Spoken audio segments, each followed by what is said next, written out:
شبكة الكرة العراقية برعاية مطعم وكوفي شوب باباسيتو.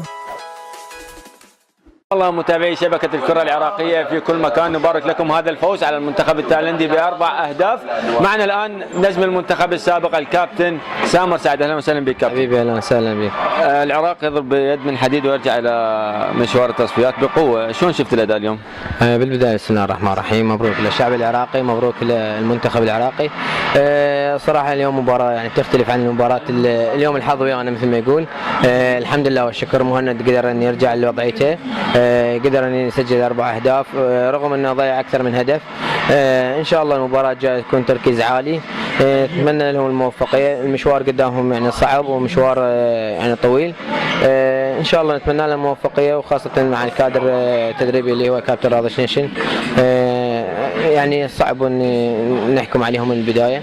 المنتخب بدا المباراه عن مباراه يصعد مستواه، يتاقلمون، يستقر على تشكيله، واليوم وجود الملا ويانا ايضا كان يعني وجوده خير على المنتخب ان شاء الله.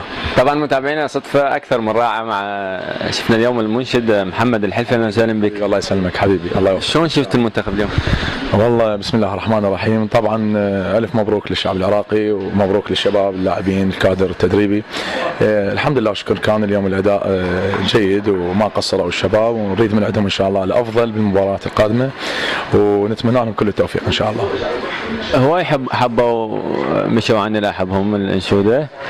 البعض يتساءل ممكن تقدم شيء للمنتخب؟